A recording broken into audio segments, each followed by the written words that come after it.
Yes, people, welcome back to GNA TV and Chelsea Fan TV for this match reaction to the game against Bournemouth 2-2 on the evening. Lots to speak about, lots to get into again. Lots of it feels like it's repetitive stuff that we spoke about in the past. But my God, Reece James, didn't he step up when we needed him in that moment? We've got lots to talk about, guys. Do me a favor, keep smashing the likes, sharing it out as well. Subscribe and all of that jazz as well. Let's cue the intro, man.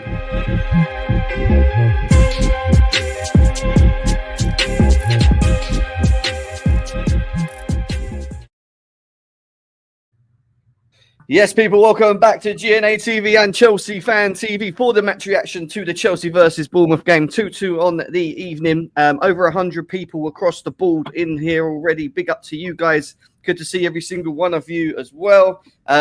We'll want to hear what you guys have got to say in the chat. Please do so. Chelsea, 3 points out of 50 out of an available 15. We're going to be talking about that. Yeah, 3 points out of 15 in the games that we played. Lots to speak on. Before we get into that, I want to quickly highlight, as we always do, where we are currently on the table at the moment. Obviously, Liverpool and Nottingham Forest are 1-1 currently at the moment. Hopefully, that can, in my opinion, stay like that. Man City, we're up 2-0 up. They've drew 2-2 as well with Brentford. Obviously, Arsenal, Newcastle still got to play as well. You know, we could see ourselves outside of the top four if Newcastle are able to find a victory, say later today, but tomorrow for you guys.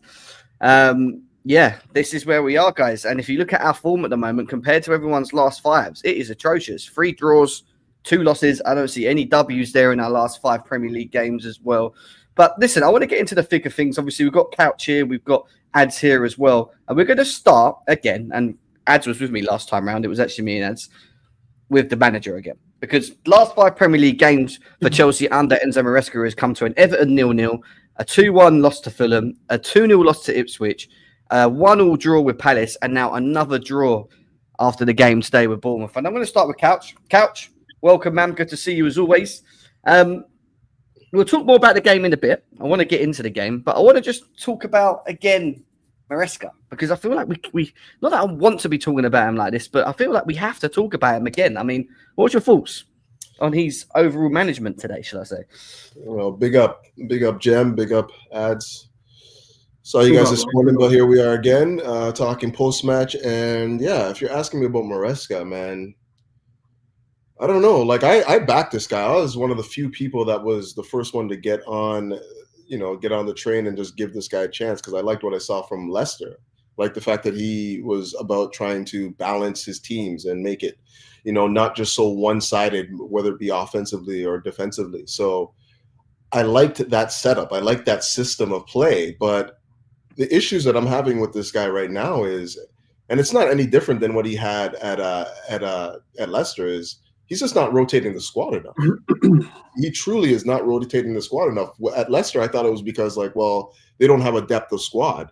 All we bragged about all year, from the summer up until this point, is that we have a depth of a squad deep enough that can, withstand 2 competitions. We can have 2 different teams for 2 different competitions. And, in a pinch, when we get to this busy schedule, we have enough of a squad to be able to withstand that. Sure, we had a few injuries here and there, but for the most part, he's basically relied on 14 players and not rotated the squad well enough. And the issue that I have with that is not so much about he has to play players that he doesn't trust and whatnot. I agree. Like, if you don't really trust the players, then, you're going to have to look for new solutions to how you play. But the thing that I'm having a problem with is this is the squad that we have. Whether you like it or not, but this is the squad we have. So truly, what you have to do is utilize the squad, rotate the squad effectively, because not only are you now impacting the players that are poor,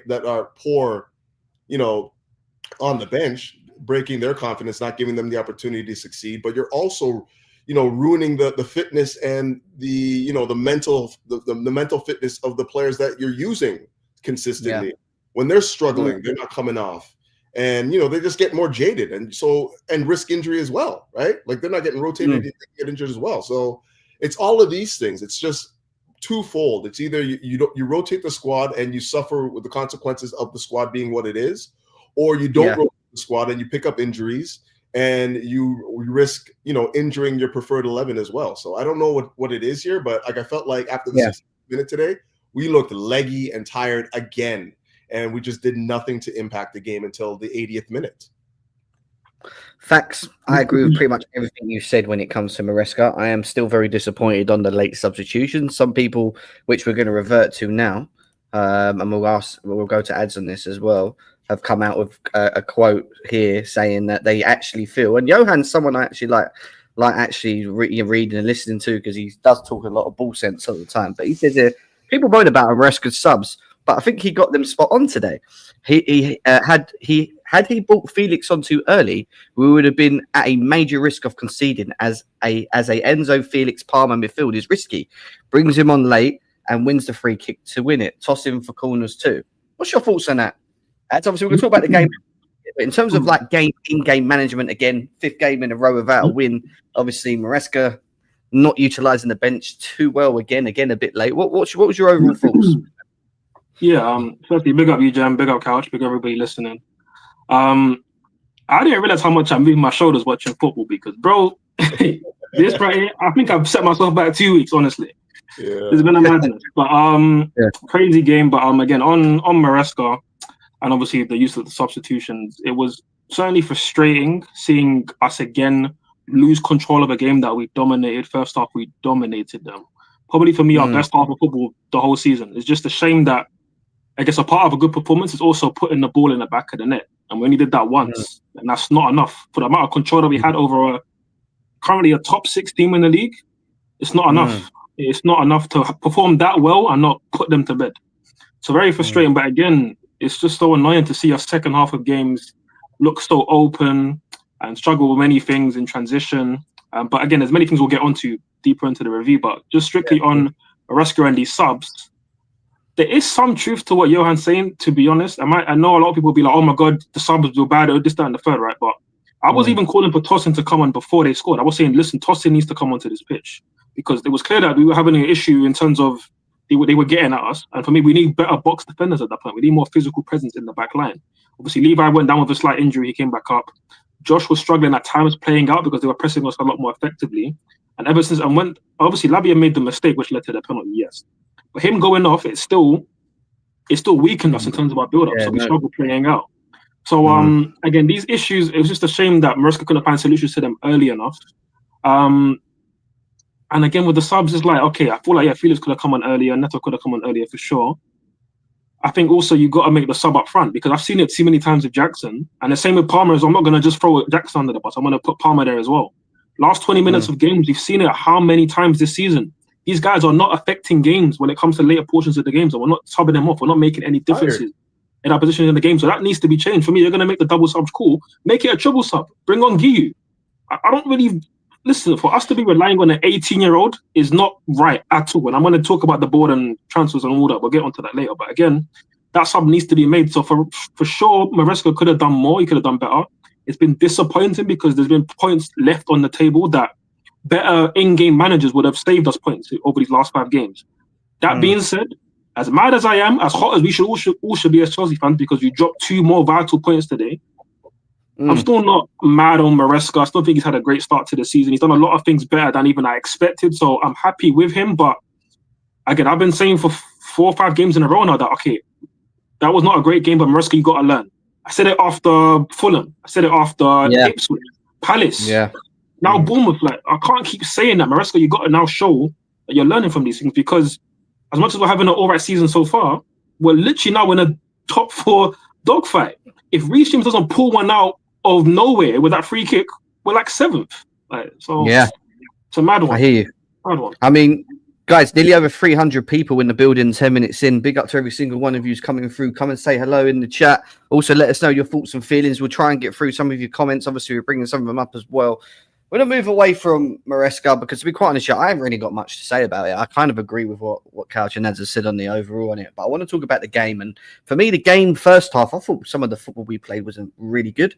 I liked the way we were switching the ball, moving the ball quickly. I thought Lavia's passing execution in the first half literally cutting the passes through into the attacks was beautiful, into Palmer, into Enzo.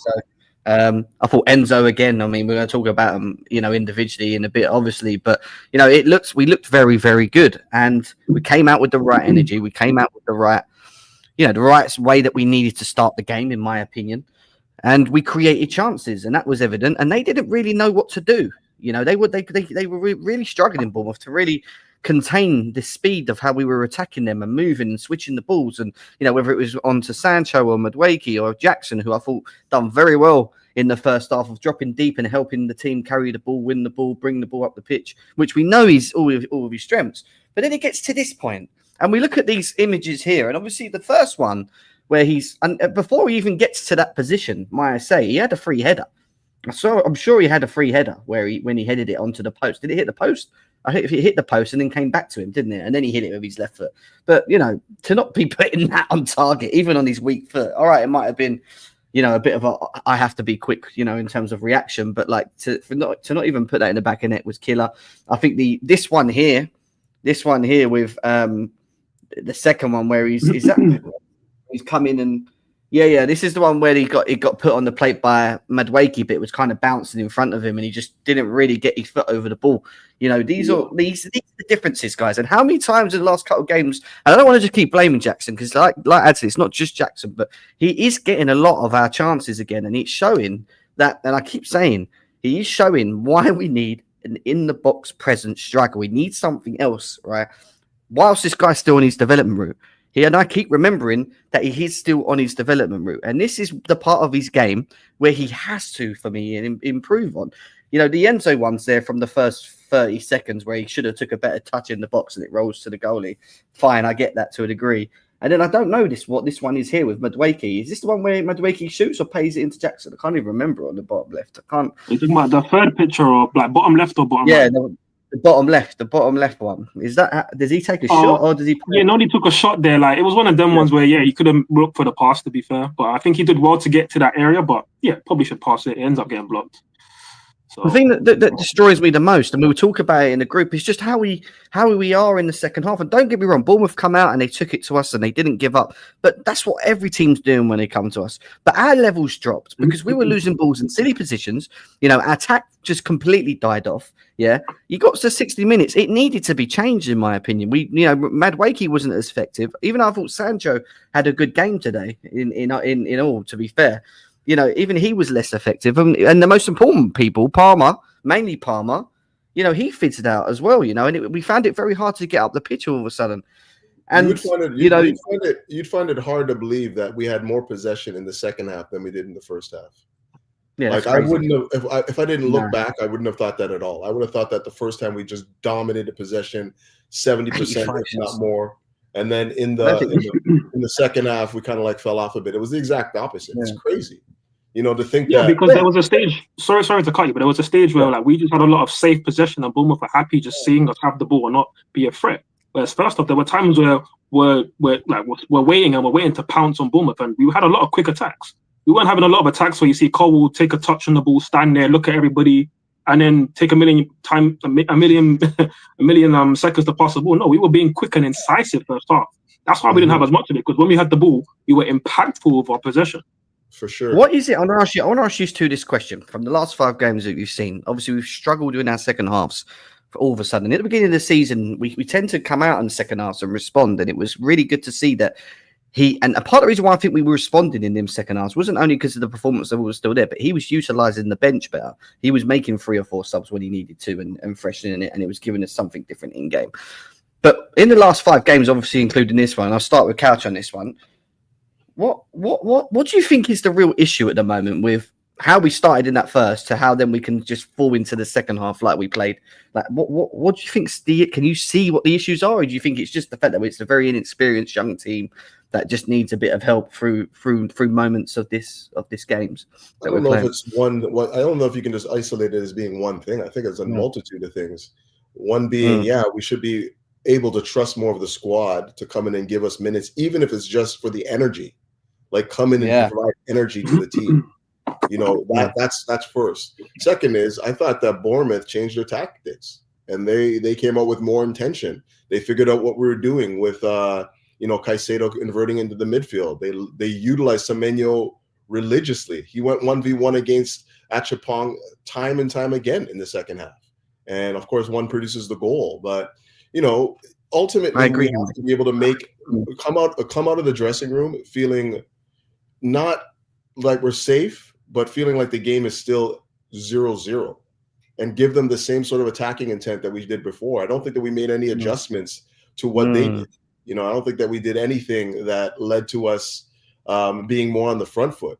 We try to in our rest, sort of like our rest defense, we're just popping it about a bit, which is good. But when we're losing possession in the middle of the pitch and they're coming at us with numbers of 4s and 5s, we just don't have the ability to cope with that. And we had a young team out there. I don't blame Achapong at all. I thought he was actually all right. He was under a lot of pressure. Like, Semenyo's no joke, and I'm pretty sure I called that at the beginning of the game. I was like, we got to watch this guy. He's the one that I'm worried about. He did. And he proved that he's a handful, right? I thought Josh did okay, but to prevent from waffling too much, right, I'm just to say, like, we have to come out of the dressing room with more intent on trying to close the game rather than trying to manage the game at that point. And Bournemouth came out with a little bit more attacking intent, and they punished us. Do you not feel adds that, especially in the second half, there was a lot more individual performances kind of dropped a little bit, and we just wasn't in control in moments because we was losing the ball in areas that we wasn't doing in the first half, for example, and we just got punished, and Bournemouth's confidence just grew from that, and we just never really got control of that second half. Yeah, 100%. I feel like they were just the individual mistakes that we were constantly making made the game more open, because there was we were talking about it in the group chat about how Bournemouth was so open in the first half, but that's because they were being so direct with their press. They were going man for man. But whether it was Lavia, he was excellent in the first half, or Enzo, or Palmer when he was dropping deep, we would just or Sancho when he was playing from deep with a man on his back, or even Jackson went up to his feet.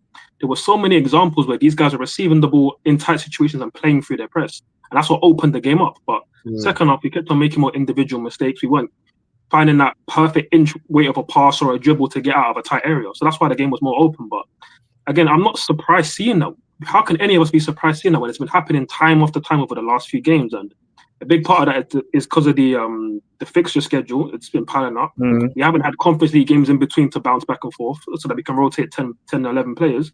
But today, that's why I thought today would be a bit different, because we had that Conference League level game with Morecambe, but yet still we faded second half, and that's very frustrating. I think also Enzo Maresca did like snooker himself by making the first early stop with Reece James for Lavia. That's your first window gone. Then you bring on Tosin for Josh. That's your second window gone. So now you have 3 subs available, but only one window to make them. So that's why he waited so long until we could then make 2 subs for, which was Neto and Felix. Neto, by the way, again, another useless cameo, but we'll talk about it. But one thing I wanted to say quickly, one thing I do want to say quickly is, again, we won't even talk about Reece James and his goal, but the reason why it's so frustrating, and I have to look big picture here and look at the model, because we've invested over $1 billion mainly in kids, right? And the first half, the football was excellent, unbelievable football. But I've been saying for a while, it feels like we can only score pretty goals. We can only win when it's nice, when it's convenient, when it's great, when it's like the conditions are met perfectly.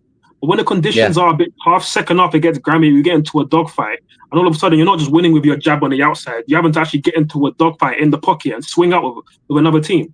And second half of games we always struggle. And part of that again is it's never just one thing. It's always a multitude of different things. And part of it is again the squad rotation, the lack of substitutions being made, and these kind of things. But a big part is the mentality and experience, which is what this squad lacks in abundance. This is why even as much as I love Palmer, and to a degree I've been finishing, I love Jackson too. Just to land this point, as much as I love Palmer, Jackson, these kind of guys, we've seen it consistently. They're not as cerebral when it comes to the second half of games and helping us close out games. Reece James, though, someone that we didn't spend the millions on, who's a young player, somebody's experienced. Yes, he was out injured, but an experienced guy came up with a clutch moment when it mattered most. A lot of these kids, as talented as they are, they haven't got it up here yet. They've not got it up here, so they can't help us close our games. You're not wrong about like the Reece James stepping up in that moment, but it's not even about the clutch moments, though. It's about having a leader on the pitch to mitigate some of the when you're under the cost, under pressure, somebody that can just like rally the troops and be a voice that they listen to and rally around. We don't have anybody like that right now, as much as I hate to admit it. You know, Reece has been in and out of the lineup so long that it's hard for him to become that talismanic figure, that guy that we can. And Maresca said that too. He said that he's not as much of a leader as I thought he would be because of all the injuries. There you go, right? And that too, right? So I'm not quite sure if the billions that we spent has produced a player with the mentality of a leader that everyone is ready to follow. Because you know, like Enzo's a nice on the ball, decent. I thought he was our best player on the pitch as far as I'm concerned. But I don't look at him as a captain.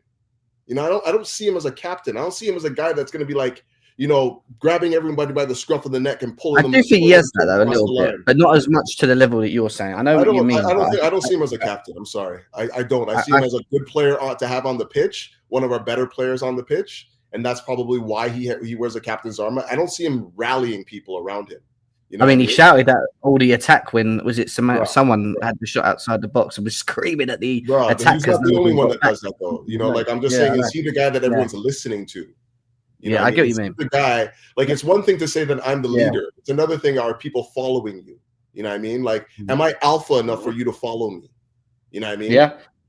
And I think the answer to what you're saying is spot on. We don't have that sort of Thiago Silva-esque leader, John Terry style, experienced leader that people could look up and go, do you know what? Been there, they've done it. Yeah, but these are ones that have been there and done it. But I think we're past that now, guys. I'll be quite honest with you. It's very hard to find that sort of that player, that generation of what we grew up to watch and see of these quality players, that were leaders. I disagree. I think those players are out there, and we could have them if we just actually bought more experienced players. And I think those guys are even in this team right now. They're just not experienced enough yet to be those leaders.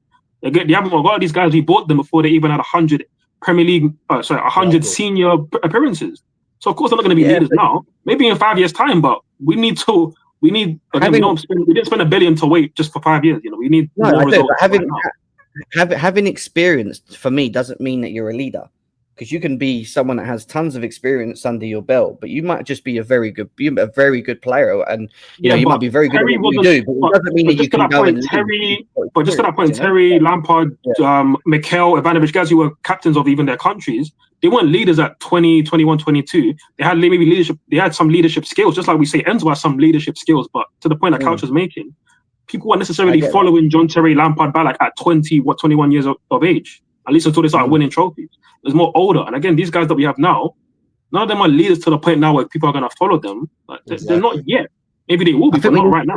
And to be honest, I think you have to be able to, you need to have somebody has an experience as being a leader, leading these guys to show them what it is to lead. Like some of them don't even know. Like we don't have that in the squad. Somebody to just basically usher them into that era where they understand what leadership's all about, right? Yeah, so even Levi for me is not, he's got qualities, but he's still not someone that I could look at and go, yeah, he's the John Terry in the team, but maybe. But this is the problem. This is the thing for me. We have recruited a very young squad. They're just young. This is the route that we've decided to go down. This is what the board have decided to do with Chelsea Football Club to today. And one of the things that unfortunately you will have problems with when you do what we're doing, which is recruit the youngest team in blimmin' Premier League history, is you're going to have problems. You're going to suffer from experience. You're going to suffer from mentality. You're going to suffer from these moments, right? But as long as and I agree with experience when each, like, for example, you look at Jackson last season, you look at him this season. Yeah, he's having a bit of a blip, but you can see that he's improved. And that has helped by having the experience of playing in the Premier League. And I do think over time, some of these players will grow into that. I agree. Some of them will grow into that. More and more Premier League experience, more and more in these moments, types of games, how to get out of them, blah, blah, blah, blah. I get all that. But I think at this moment in time, could we go out into the summer window and look for an experienced individual that could come in and probably lead? I don't know. It depends where we're looking. I mean, we know we want centre-backs and strikers. It's the centre-back market for me is not too appealing. But let's move on anyway, because I want to get onto this and I want to get onto a player rating. Was this a red card? Quickly, yes or no for you guys? When you first saw it, did it look like a red card? Because no, but if VAR is referring the referee to go over and look at the screen, I don't know how he can come back and award yellow at that point. because violent conduct means that if you're going over to see it, you're awarding red or nothing. It's not a yellow card. That's why I don't understand. I don't understand how he came back with a yellow card at that point, because I thought that the only thing that's to be adjudged at that point is if it's a red. So I was confused by that. So he says here, let me try to understand the situation. When Cucurella got his hair pulled by Jack Stevens in December, VAR deemed it to be violent conduct and a red card. But Brooks pulls his hair and they class it as reckless action and not violent conduct. No consistency in the definition. I mean, this is something we talk about VAR all the time as well. I mean, ads for you, was that a definite red, or do you think, again, it was just more of the, it was more he's trying to get away and he's sort of tried to grab him and it's, been done over the top by Cucurella. Yeah. Literally, I had to watch it back now, and I watched it back, and to be honest, it's not a red card, right? But I only watched it back now because as soon as I saw VAR pop up, I'm like, oh, cool, he's getting sent off, because 99 times out of 100, whenever they refer a referee to the screen, it's the decision to send them. The decision is there. Okay, you send them off. You agree with us, and you send them off. But somehow we've got the one out of 100 referee that decided to do his own thing, go against pretty much the grain, and actually give a yellow card in a situation where they only either give a red card or nothing. So it's frustrating that was the referee that we had today. It could have been a red, but it's one of them ones where like he went for the shoulder, he kind of got his hair a bit. I grew up in a day and age where things like that, you don't even give that as a yellow. It's not even that big of a deal. So for that to be a red card, I wouldn't have liked it, especially if it was on us, our player. I wouldn't want that to be a red card, but it's frustrating that, again, another game where we have a slight, just unlucky with a decision from a referee. Not that that should define our game, because we had more than enough chances to win this and then not lose it with how we conceded goals. But yeah, it's frustrating. We're going to do, right, yeah, cool. We're going to do player ratings, guys. There's over 300 people still in the building. Big up to you guys still sitting here at the moment. Make sure you're smashing the like buttons as well, guys. We need to get these likes up. Keep sharing it out as well. Also, I haven't told anyone this yet. I've kind of told the guys, but we're going to be creating a new channel for GNA. It's not going to be GNA anymore. There's going to be a new channel. So I'll let you guys know once that's all sorted and created and readied. We've had many problems, unfortunately, over on GNA with YouTube. YouTube and GNA, so I'm deciding to maybe just do something fresh and maybe go from there. But going into player ratings, guys, rather than just like ask ads in each one, what I'm going to do is I'm just going to keep it open, because I don't feel like we have to talk about some people. I don't feel like we have to talk about too much. I mean, I don't really know I have much to say about Sanchez other than he made that one poor pass which led to Kluivert hitting the post in the first half. What are the things we look at when it comes to Sanchez? Distribution. How quick is he? How is he in the area? Is he releasing the ball quickly when we're on attacks, which I see him doing more sometimes. Sometimes I feel like he needs to throw it when he don't throw it, and then it's like vice versa. Sometimes when I watch it, I'm like, go on, let it go, and he just holds it and waits for everyone to go back. It's like, fuck me, Sanchez. But listen, I don't really think there's much to really blame him for, to be honest. He made a good save with his feet, didn't he? Against who was it? Brooks. Who was it? It was Brooks. The guy could have got sent off. Yeah. Well, could have got sent off. Could have got sent off, yeah. Anything you guys want to say on Sanchez before we move on from him? Anything you want to say? It just makes me nervous, man. Like, I've never really felt confident. You know, like every time he touches the ball, he has his foot on top of the ball and then tries to make a pass. It just makes me nervous, right? Like, he's inviting pressure. And like, it was different in the first half because like when you have Lavia, like because he gave the ball to Lavia under an immense amount of pressure.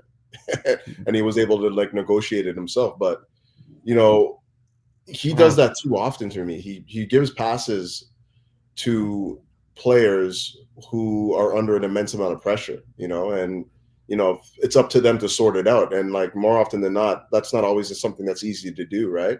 So I don't know. I don't want to give him a score because I don't think that he had much to do. No, we don't know. I'm not even going to score. No, I would just give him a 5. I thought he was okay. Yeah.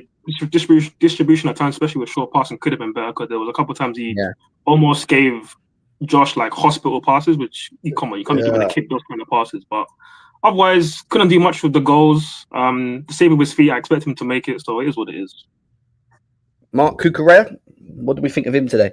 I thought he was good in the first half, overlapping Sancho. I noticed that quite a lot. The left-hand side looked very good in the first half. The second half, he kind of, I wouldn't say he had a bad second half because he didn't really do too much wrong, to be quite honest with you. But I don't know. Again, not really much to say, in my opinion, when it comes to Mark Cucurella. It was just an ineffectual game. I don't think that he did anything impactful at one end of the pitch or the other. Yeah. It was, you know, I think more often than not, he was a nuisance for them just because of his style of play. But I don't think that he did anything impactful in terms of like how we want to play. He wasn't winning a lot of his duels.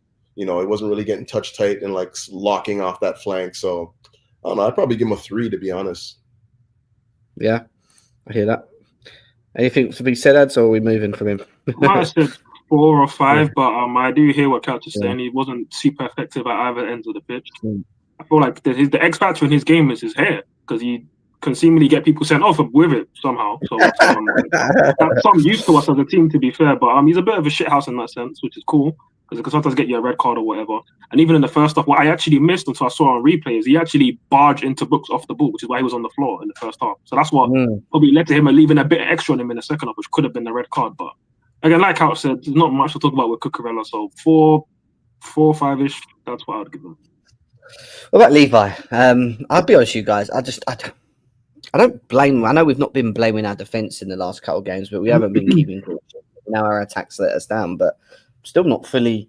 I don't feel confident with anyone that really plays in our defence. To be quite, even with Levi, to be quite honest with you, he's not bad. Again, I've been like this for a while, though. This is the problem. He's not bad. Don't get me wrong, and I think he had some good moments where he covered well, where we nearly got caught in the second half in behind and stuff. He does his bits, but I don't know. Yeah, again, I don't really think there's much to say about him. I mean, you guys, anything that you could highlight? I can go first on this, if I may. Just when we were on top first half, I thought he did a really good job of winning a lot of duels, aerial duels, and helping us to sustain pressure on them. The big part of our game. Yeah, a lot. And that's something which with Cole that I need to see. That needs to be something that elevates in his game as he gets older, bigger, grows into his man body. So that was good. Yeah.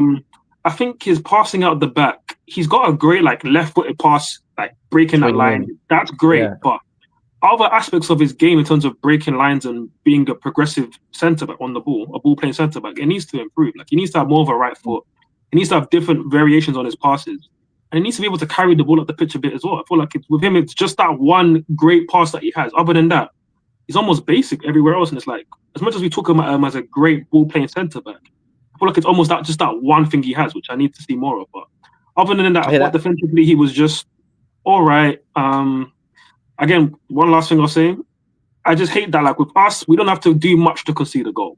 I never really see us constantly have great defensive actions. And that's why I actually wanted Tosin on the pitch, because I know that Tosin would at least give us good blocks in moments. Whereas with Cole, there was one good block that he had, but otherwise it's he was okay. But okay isn't good enough at times in the Premier League.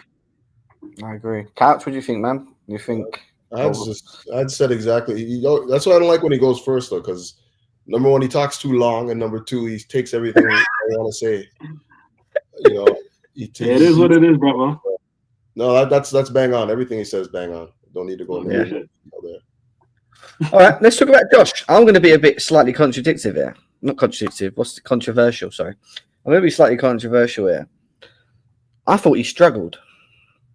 I didn't really actually think there was much that impressed me with him, to be quite honest. Yeah, watching him, and I don't blame him because he's just young, and he's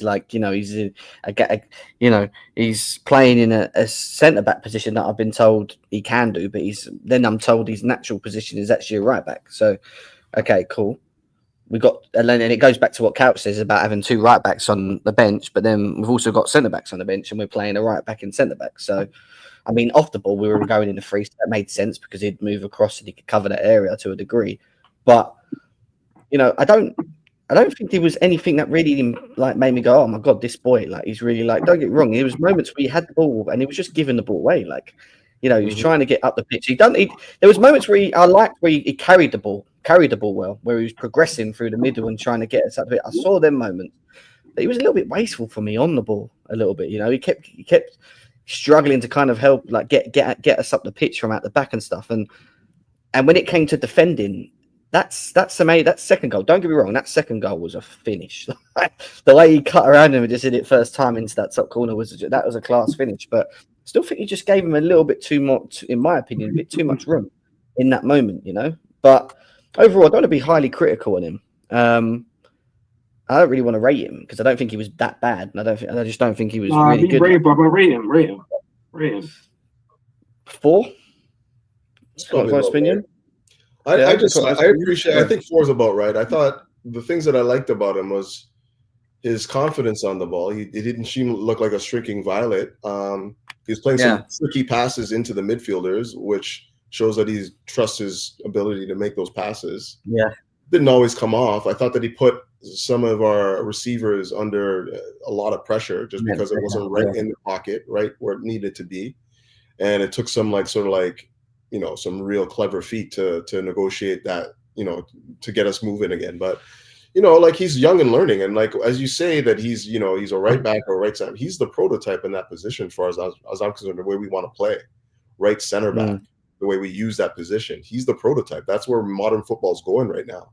So the fact that you can't really identify whether or not he's a center back or a right back makes him almost speaks to why he's so perfect for that role, because he can cover on both. That's what you want when you're playing with a back three of that sort. So he wasn't great today, but I don't think that comes down to his overall game. I just think that he needs to just learn. He needs more experience. Semenyo was definitely a tougher assignment, and he didn't get a lot of help there most of the time.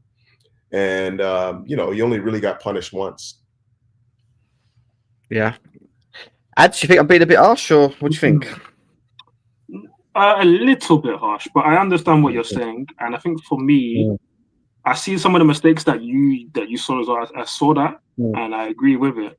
I just think for me, in terms of what he was trying to do today, I loved it. I loved how he was trying to step into midfield and drive with the ball, make certain passes. Now, they all didn't come off, which I agree with. That's why, for me, I probably give him a 5, maybe a 4. I think 4 is a bit harsh, probably a 5 for me.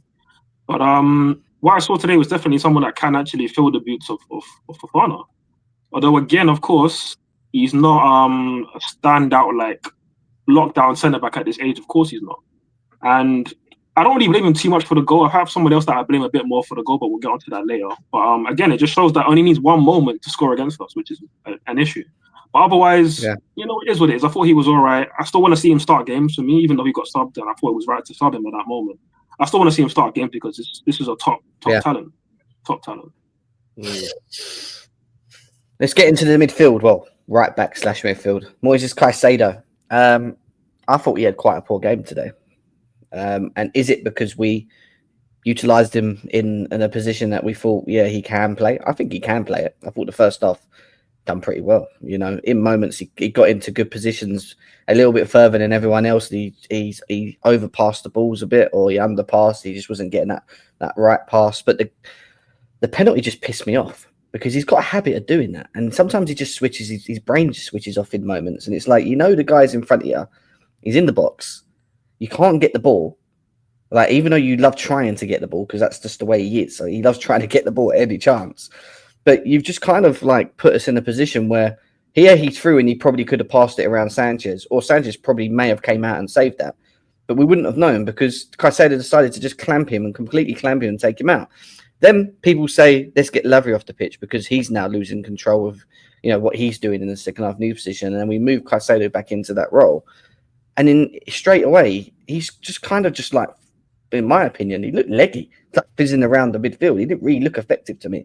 He wasn't really getting around much, or covering space like he usually does, I thought he was not that good today, I'll be honest with you. I think it was one of his worst games. I'd probably give him a 3 or 4. That's how much I'd rate him today. I was not impressed with Caicedo, especially from his second half performance, mainly, to be quite honest with you. I'm going to jump in quick because I got to go pick up my kid. Yeah. I wouldn't say that he was, again, just ineffectual. Obviously, at fault for the goal. I didn't like him at right back as much, and begs to question why, when we have our house, we spoke on this at the beginning of the game too. Why we have 2 healthy right backs on the that we should be counting on, and they're not getting minutes, in favor of inverting a center midfielder into the midfield. I get it. I understand the tactic is just basically to be in possession more often than not, and to have control of the ball, control the midfield, have numeric advantage in the middle. But it just begs the question, if you have a right back there, if you have a Reece James there, we probably don't concede the penalty. You know what I mean? Because he's a little bit more composed as far as when he needs to go challenge, when he needs to, just stay resolute and not go down. Whereas you have a right back there, or sorry, a center midfielder there. He's just trying to win everything. You guys have heard me talk about Caicedo before. Like, that guy thinks he can win every duel, irrespective of where it is on the pitch. And this is not the first time that he's conceded a penalty in that manner, where he's trying to win a tackle in our box and ends up conceding. I think it just happens. It doesn't happen often, but when it does happen, it's a glaring error. Glaring error, It's something that he really needs to cut out of his game. He can't win them all. He really just needs to be able to just like hold position, jockey, and just hope that because he's caught out, it's not going to lead to a disastrous attempt at goal. Because I think that we had it covered anyways. To be honest, I thought that Josh was back in. Yeah. So I don't know, but I'd give him about a 4, maybe. I don't know. I don't think that he had his best game. I thought when he moved in the middle, he was better, but not much. Anyways, guys, I gotta go because I gotta go pick my kid. Yeah. No worries, man. Take it easy, bro. All right, take it easy, bros. Appreciate it, man. Take care. Mm-hmm. I mean, what we're saying. For me, to be fair, it's a shame that Couch is going to miss this part. Maybe I'll have to let him know about it later. But I mean, first of all, I do actually agree with the rating. But I would probably even give him a 3. However, does this make me now question whether he should be playing right back anymore? No, I still liked him there. Again, we saw why it worked, because first half we should have been 3 or 4-0 up, and I get the point that if it's Reece, James, or Gusto in that position that he finds himself with the penalty, they probably don't make that challenge. They just leave it, and maybe Josh either makes the block or Semenyo's got to produce a world-class finish to score from there, which he did for the goal, but he might not have done at that moment. So that was frustrating from Caicedo. The times when he did invert well, got into good positions, and then the final ball wasn't good, whether it was a Trevella ball or one time we had to switch it to Sancho in the second half, and that was well over hit. And just these technical errors that we weren't seeing from Caicedo a few weeks ago. So that was very disappointing from him. And because of his level, I have to give him like a 3 because he's way better than what he showed today. However, 100%. It's still a 3 because the times when it was good today, it was excellent. That midfield, the LFC midfield, the midfield that Liverpool couldn't get and we have, it was cooking today. But I was so happy with them first half that they were insane. I can say that I was even saying it, like Caicedo was actually the worst of them, and he was still performing at a very good level. But obviously, second half it changed. Lavia made the mistake. Caicedo wanted to do what he did, and then when he moved back into midfield, it was poor, very poor. And all I'm going to say is that's where it's a shame that we can't bring on a Santos or a Leslie to change the engine room of the midfield. The fact that we can't change that is a killer, man. Killer. Facts, I agree. I think we do lack of depth in the midfield, and I think it shows. And I agree with you. I thought the first half you saw the abilities of each of our 3 midfielders in this game. In most, and I agree. I think Caicedo out of the 3 of them was probably the one that you would say was the worst. Isn't it nasty how we're the only team in the league? It feels like that can't bring on a proper striker to change the striking situation, and we can't bring on a midfielder to change the midfield. Like that's crazy. It's crazy, man, absolutely crazy. But then you also listen to the commentators, and I was listening a lot of what they were saying today. They were like, "This is a really good Chelsea team. Yeah, they're losing. This is when we were losing second half. They were like, they're losing because they're just in moments, not taking chances, and they're missing just key people in certain areas. But when you look at their overall play, how they play, they're a joy to watch. Like they're a good football team. Like they play well. When they play a team's fit, they're a good team. And that's the commentators saying that when we're losing. It's not like they're slagging us off like they're so bad, they're not doing this and whatever. They're saying this is a good Chelsea team. You can see it. Like, this is a very good Chelsea team. When they play like they're good. Romeo Lavia, I thought, was class the first half. I really liked his performance. I thought the way he was his press resistant element of the first half was just showing, receiving balls even in moments where he was maybe a bit too under pressure, and just banging in that ball into Palmer and Enzo quickly. The way he just doesn't even just bang. I love it. I love how he does it. And do you know what Lavia does do for me? And this is why it's just a shame he can't keep fit. He brings the best out of Enzo because he allows him to play in his natural position, and you see it, today.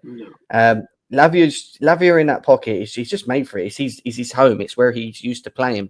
The issue you have is we have to kind of utilize Caicedo out on the right to get him in the team. And really, it would have been nice to have him in the middle and have Enzo a bit further forward. But you can't have, I suppose, you can't have everything in many ways unless you do like a 4-3-3, an actual 4-3-3. But listen, the second half, then where does Palmer play? But I still think Palmer needs to go out on the right personally in games, and rather than just be sitting in the middle, so that we can do that sometimes, But when you look at the second half performance, even him, And it might just be that he's not completely match fit and it was catching up on him, but he was getting caught. He had 5 minutes of madness. He kept getting the ball, and every time he got the ball, he was getting intercepted. And I've not seen him get intercepted like that. They were just pinning him every time he got the ball. And that first goal that they scored came from him losing the ball. All right, it was a bad pass to him, maybe when he didn't expect it. But to be able to just get intercepted that easily, and then we're fucked at that point, because then we can't recover. Yeah, and then the defense is on the back foot was not good. And then straight after the goal, he done the same thing again. He got the ball and he just got caught again in the same position. And I was like, and the first thing we said in the group was, he's got to come off. He just didn't look to nowhere near the level that we saw in the first half. And again, to be fair to him, that's probably fitness ads. Don't get me wrong. He just didn't look. He didn't look at it. Or was it Bournemouth were just tactically better in the second half and worked us out? I mean, what was your thoughts on that? Yeah, it's so frustrating because do you know how much I was enjoying watching that first half performance? Like, yeah, I was like, oh, this is the Chelsea I know and love. Like, we were hooping, bro. And he wasn't our best player, but he was like a big part of why he gave us the platform to play that well. Because the way he started off the game when Bournemouth were pressing man-to-man, super aggressive, and 2 or 3 times in the first 10 minutes alone, he beat the press single-handedly. Whether it was a 1-2 of a Caicedo, or he just got the ball, just dribbled past the man, and then broke their press completely. And we had just oceans of space in their midfield. And Lavia was so class for that. It's literally like, if you look at a boxing fight, like, he was the one who was setting up the jab. And then later on, then we had the Palmers and the Sanchos that were putting on combinations and doing all kinds of crazy skills. Right. Enzo was oozing, but I think a lot of that started with the work that Lavia did. And even defensively as well, just putting out fires. It was class. Yeah. Again, it's so frustrating for me that my battery's about to fucking die on my phone. Sponsor. But again, it was just frustrating for me that we didn't put up the goals that performance deserved. So frustrating. But again, I would probably give him a 7 because again, he was just imperious first half. Probably like an 8, 9 performance. But then obviously the mistake for the goal, losing his head wasn't great. People may say it's down to fitness, but I think for me, maybe it's just down to the inexperience and just a bit of head loss. And I feel like I see it in Gusto a lot as well, where these young players sometimes are having good games, but just one moment can go bad and then there's just head loss, and all of a sudden the performance just drops off a cliff. So, yeah, the commentator said that in the first half when he was watching Lavia, he said, "I think Lavia is probably one of the best press-resistant midfielders in the world." He said, "This is how good he is. Like, what he can do with a ball is mad. He just doesn't lose it. That man doesn't lose the ball. He literally doesn't." And then the second half, he done the complete opposite. But the first half was just oozing with him and Caicedo, Enzo. It was just the balance of the team just looked so much better. If we could just add a fucking box presence in the goal. And I know Jackson, we're going to get to him in a bit, and he does a lot of the ball. We could have someone that could actually just convert the creations that we're making, because we create so much, man. Like for whoever in the box, it's just ridiculous, like. It kills me especially watching it. And we were sitting there in the first half, weren't we? We were going, second goal. We need the second goal. This is all fun. We're loving all the football, but we need a second goal. Come on, we know what's going to happen. And it just didn't come. But in terms of Lavia, I'll give him a 6, 7. For me, either a 7 or a 6. Yeah, good to see him back. He's so important in what we try and do, though. Let's go on to my man of the match, to be quite honest with you. People probably disagree, but I don't really give a fuck. I thought he was really good. Where is he? Have we sold him? Or can't even see him. Mr. 100 million. Mr. 100 million, El Monstro. Now, before we get into him, Enzo Fernandez registered 7 more successful ball recoveries, 11 than the next most for any Chelsea player in today's game. That's without him on the ball, which Couch talks a lot about. Him on the ball, it's very good, but off the ball is what he watches more. The guy registered 7 more successful ball recoveries than any other Chelsea player on the pitch today. Along with that, he registered more chance creations, 6, more successful passes, 49, more passes in the attacking third, 20, and more successful ball recoveries, like I said, which was actually 11, and more successful passes into the final third, 12, than any other player on the pitch of the Chelsea and Bournemouth game. Like, Enzo Fernandez at the moment is performing at a level consistently. I know we're not winning games, yeah, and he's not GAing like he was doing the first part of it. Let's be serious, because that's what we're talking about. GA. If you ain't got no GA, what are you doing? Oh, yeah. But For me, I thought he was class today. The off the ball, and we can talk about him. I don't really need to talk about it much him on the ball because he's consistently doing that anyway. But he's off the ball running, getting in behind Sancho, and making space for him. He's winning off the ball high, crunching into tackles. Even in the second half when we were struggling, the one player that stood out for me was Enzo Fernandez, sliding into tackles, trying to win the balls back. Even coming in Caicedo's position, winning the ball and then carrying it up the pitch and pinging the ball over the top for Jackson to run through from deep when he was not even meant to be in that position. He came in to try and help the team and then get himself up the pitch to try and help create and stuff. Like, I thought his energy levels today was something else. The most big thing with him today was I know his energy levels have been out there, but he just looks so much like himself at the moment. And I know we're not winning games and whatever, but for me, he sits up there for me still as one of our best players in the team by far. And he's showing it again in terms of quality, in terms of class, in terms of what he brings to this team, in my opinion. And he's so important. I keep saying it. He's so important. If we converted the chances this man created, even his corners are fucking deadly. Some of his corners that he was putting in today was right on the goalie. Like literally, like Arsenal-style crosses into that area. If we had some fucking decent people that could head the ball in the box, we'd probably score a lot more. But we got the worst headers. Hey, I don't even know, the worst players when it comes to corners in the world when it comes to trying to score goals. We're not great at attacking set pieces. It's so bad. I can't get it. Like, I'd feel like you got the quality of Enzo and Palmer whipping these balls right in the middle. Like, you put a Gabriel there or Saliba in the way that they're crossing balls in, they're smashing them balls in the back of their net, bro. Like, I'm not even joking. Like, what would you give him out of 10? What would you give Enzo out of 10? 8.5. Okay, maybe an 8. I mean, I might be over the top, to be quite honest, because we didn't win. Maybe an 8 because we didn't win. I just think he's still in his own performance. I think he's showing his consistency again. People moaned about him last season not impacting games, or not really getting stuck in, or not getting around. We're seeing a different Enzo this year, in my opinion.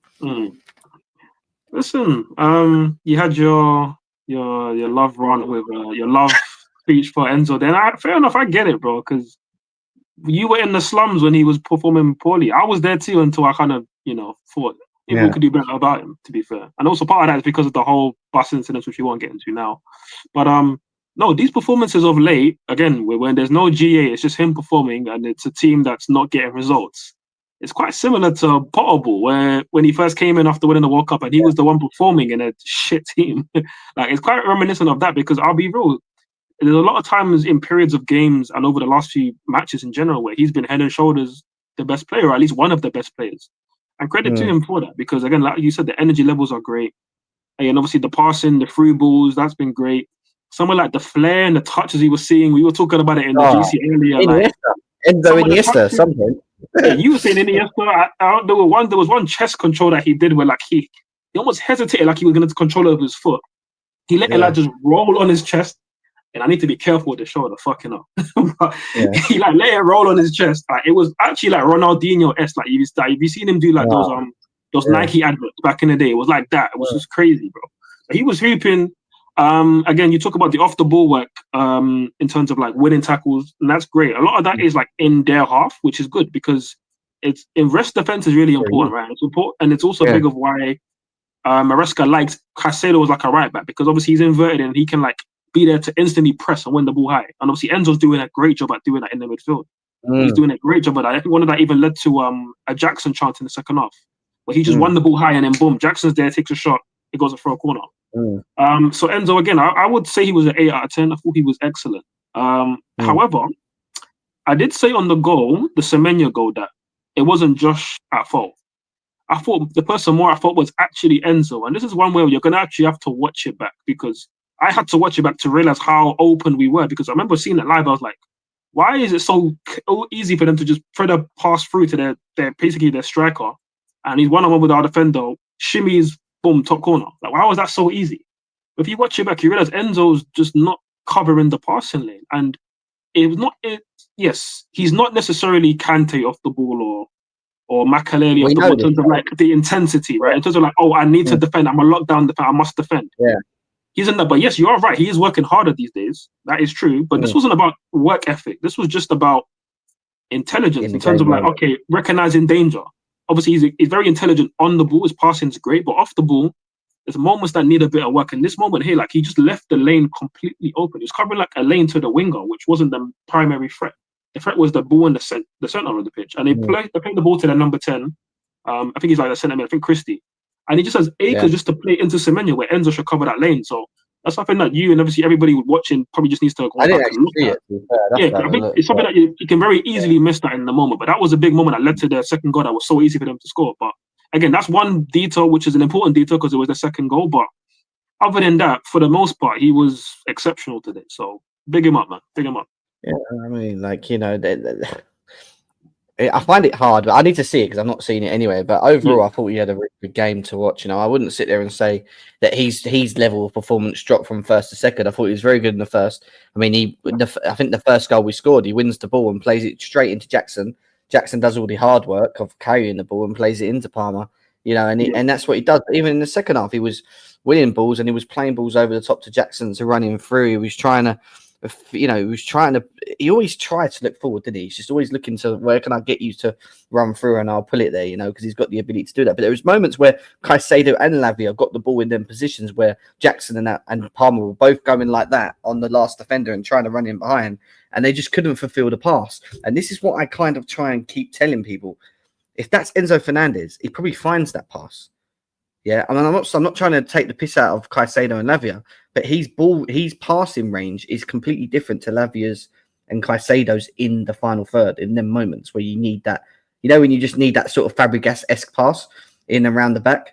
That's Enzo Fernandez for me, and that was moments where I thought if that was Enzo in that moment, he would have found them, But this goes to show how important he has been. And listen, big up to him. He's just got to keep going and doing his thing. I don't think there's anyone talking about his performances at the moment, not even rivals, because I always said this, even last year, I said class is permanent with this guy. I knew there was something wrong with him anyway. Like, there's no way he was that bad, because he chose to be that bad, in my opinion. But we move. Sancho, I thought he was techers in the first half, doing little flicks here, there, and everywhere, left, right, through the middle.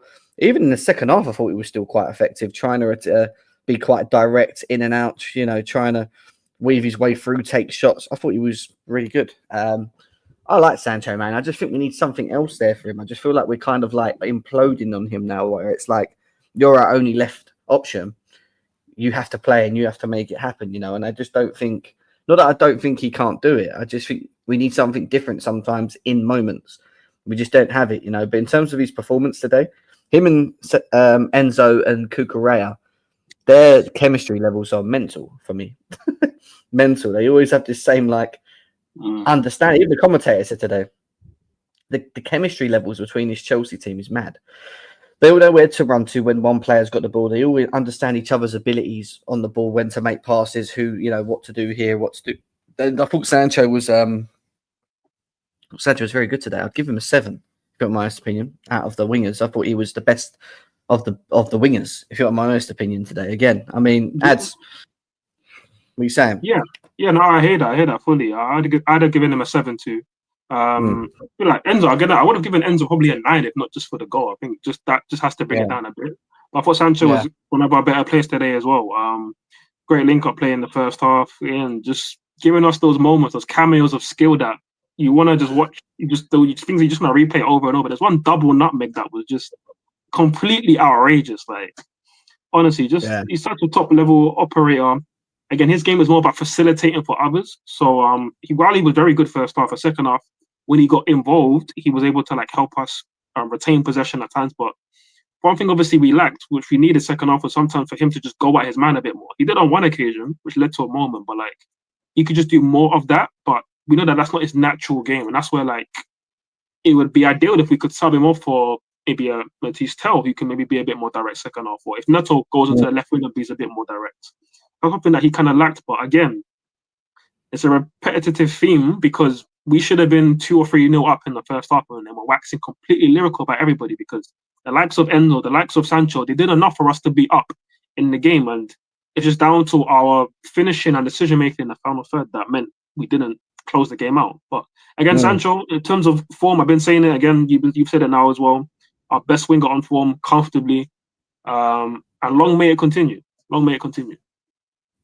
100%, 101%. Let's move over to. We were speaking about this earlier. was talking about the right, and we were saying how Madueke had to have a big performance today. I'm not going to say anything. I'm going to ask you first. What was your thoughts on him? I knew you would. So I don't know what words I want to put on his performance, but I'll give his performance a rating, and I'll say it was probably a 6, if not a 6.5. Yes, you're naturally going to get some frustrating moments with Nani. That's normal.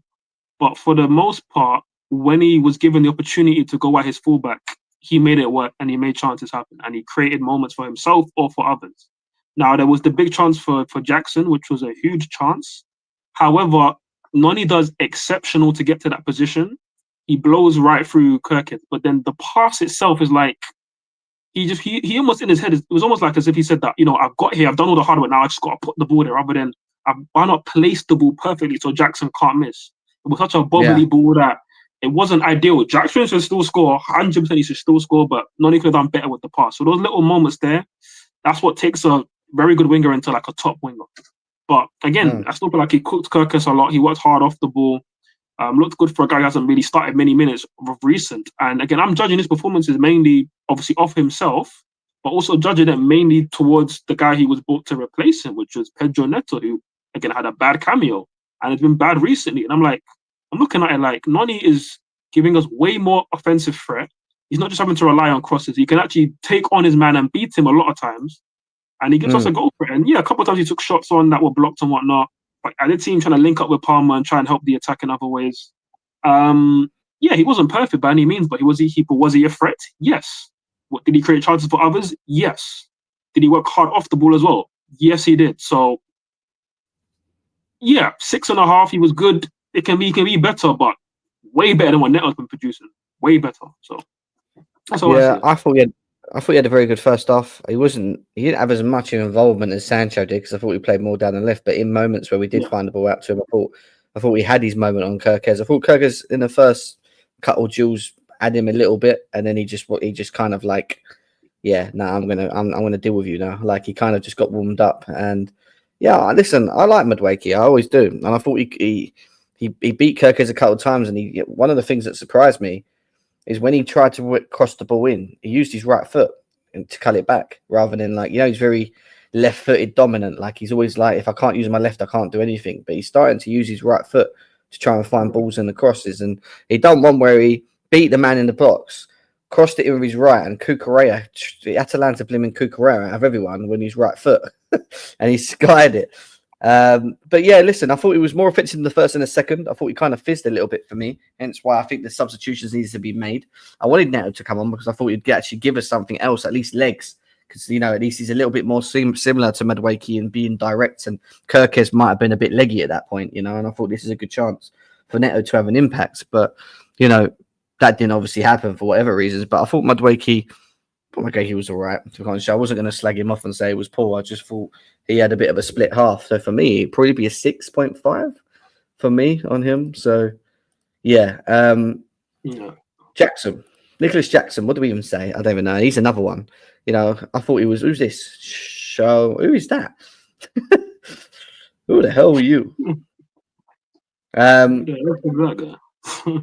Who the fuck is that guy? Nicholas Jackson. First off,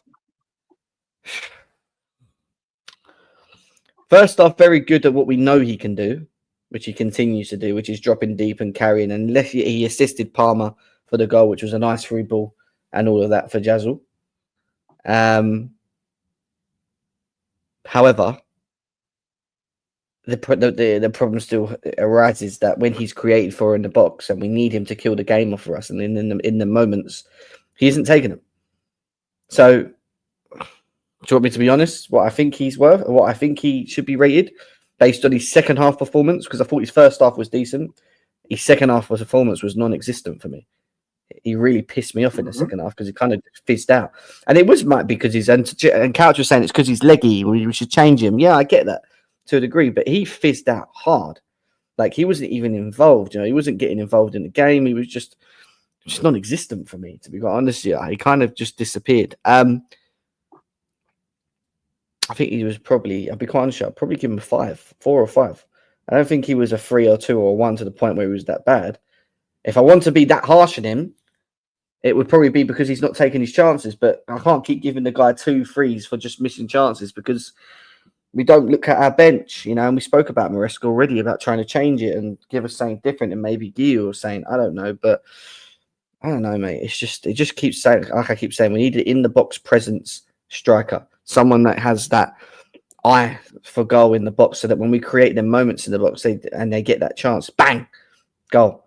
It doesn't matter how it comes to him; they just find a way to put it in the net. He isn't that guy, unfortunately, at the moment. He's just not that guy, and we can't rely on him to kill games at the moment for us. He's not doing it.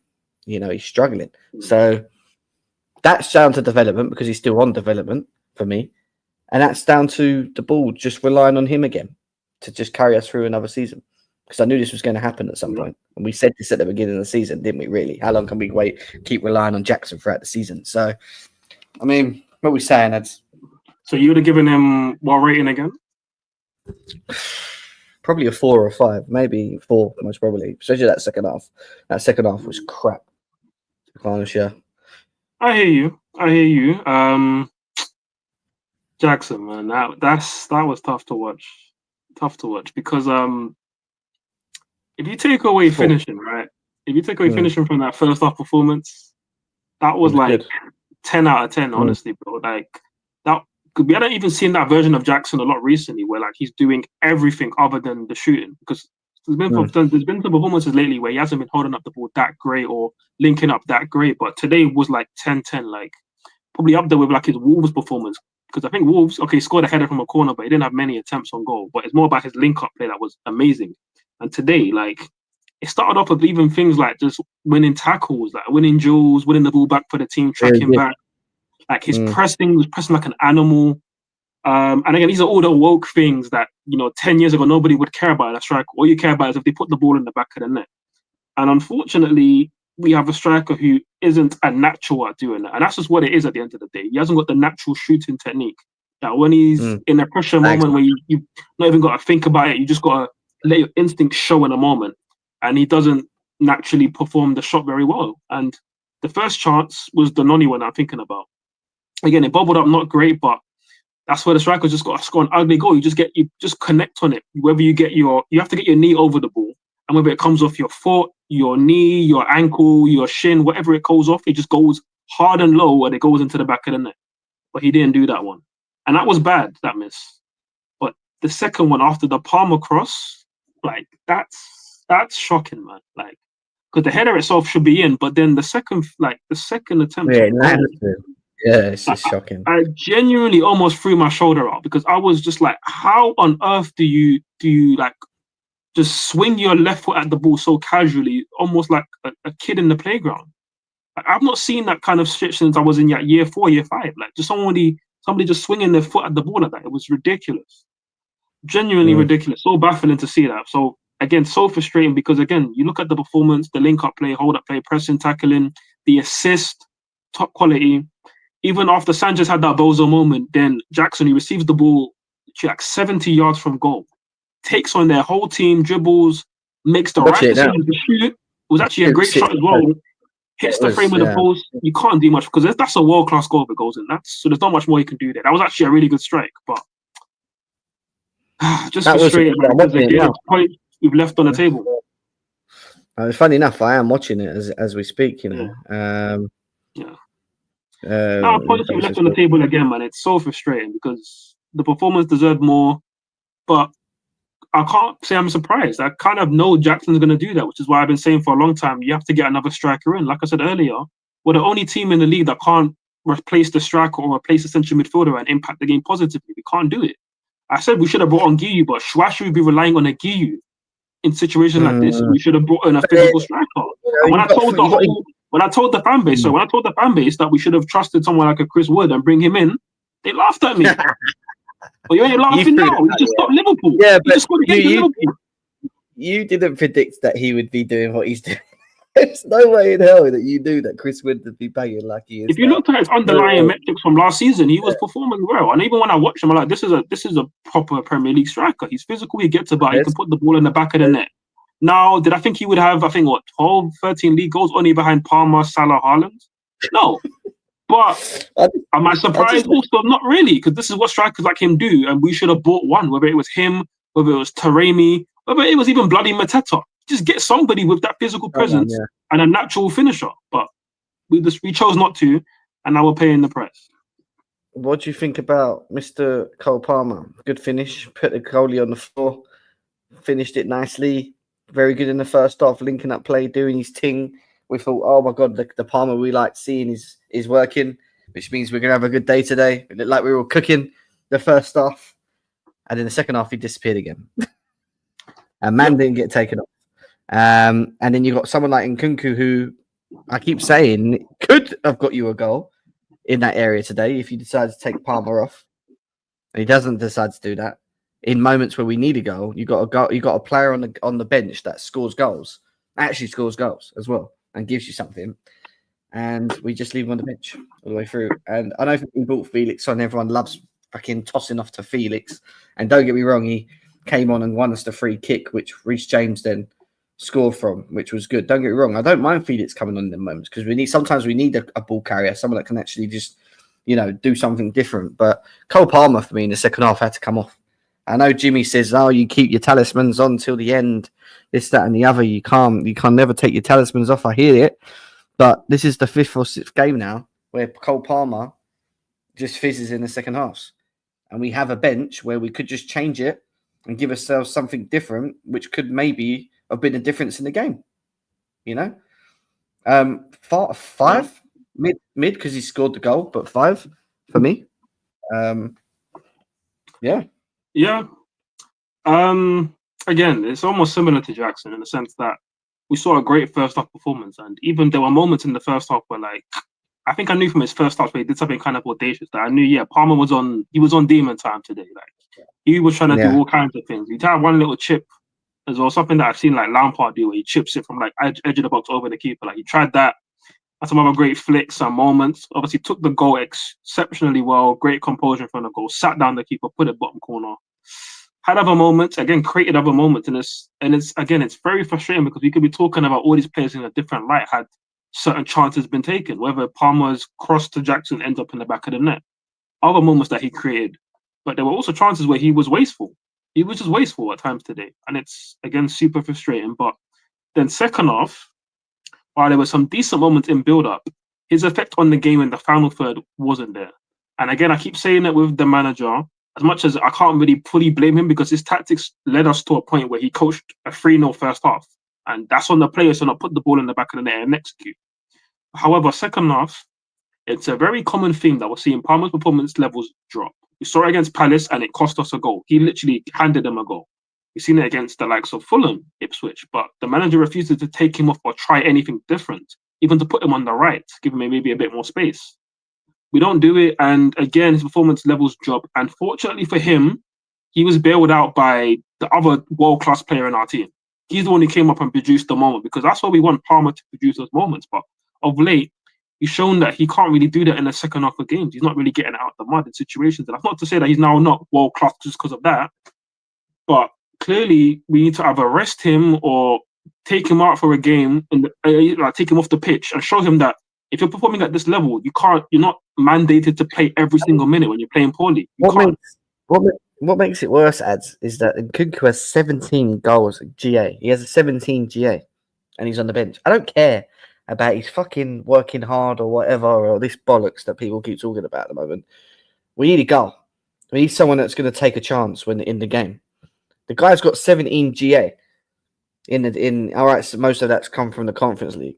Why can't you just come on for 20 minutes in a 10 roll with Jackson and just I don't know, and just play off him and maybe we might see that, I don't know, that what we saw at the beginning of the pre-season with the two where they link up well and he gets that one chance and bang, because he scores goals, man. Why? I can't forgive Maresca for this. Jem, heaven forbid we bring on the one guy. Heaven forbid we bring on the one guy this season who scored a late winner for us this season. It happened to be in the reverse picture of this very game. Nkunku scored a great goal against Bournemouth that won us that game. And that's the only time this season that we scored a late goal to win a game. So again, it shows that we don't have the players to constantly do that. Palmer, Jackson, they've shown that they're not going to be clinical when it comes to ending a game. But Nkunku can do that. Bring him on earlier. We spent 60 million on Neto. Bring him on earlier, even though he's been poor. Bring him on earlier. Felix too. You spent how much money on these guys? That's over 150 million worth of talent in those 3 players alone. And we're waiting until the 80th minute to bring them on. Facts, Ridiculous. but then the one player that does score goals has got a history of scoring when you need a goal, doesn't come on the pitch. It just bedazzles me. Like, at least put him on for like 20, 25 minutes. I get Felix coming on all that as well, but like, I just don't get it. I'll never understand it. I just think part of that though is because of the transfer that's there, so they don't want to mess that up because I feel that's pretty much going to go through. Yeah, even Palace, even the games before where we need fucking goal, you just sit there and not even just have a moment for us. Like, it just winds me up a little bit. I don't even want, like, the Nkunku thing winds me up when I talk about it because I just don't really get how such a quality player that scores so many goals and could score so many goals doesn't even get a chance to try and like win us games and that. Like, it's just mad. But Reece James back in the team, free kick to get us the draw. Ads, well, any last words on before we finish on Reece James? I mean, back in the team, we looked better when he came on. Do you think? Do you think we looked more comfortable, shall I say, in the back? Him and tossing. Yeah. I think he's just cut off. Guys. Yeah, he's gone. Reece James, very good. Getting us the goal where we need him to in the moment, stepping up as your captain, doing what we need him to. Hopefully he can keep fit. He's so important. Can we keep him fit is the question. We have to wait and see. I don't know, guys. But you can hear me, I can hear you, yeah. Yeah, my bad. My phone did a man. But Reece James, like I said earlier in the stream, bro, it's just like, that's why, as much as we spend billions on talented kids, sometimes you just need an experienced guy, even though he's still relatively young, but an experienced guy just to drag it out the mud. And unfortunately, we just don't have enough of those personalities, those natural, at least leadership skills in terms of personality on the pitch to get you out of a bind in a tricky moment. And he did that. Fair play to him. I get all the fans that are saying, "Oh, I'm going to write him off. I'm not going to care about him. He's out of my mind." Blah blah blah.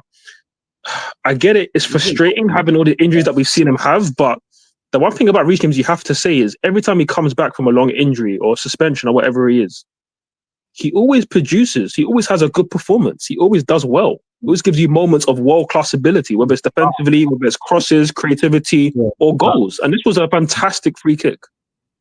100%.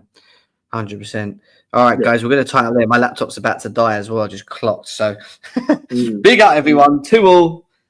We move forward. We're still fourth. Liverpool drew as well. Man City drew as well. Arsenal tomorrow.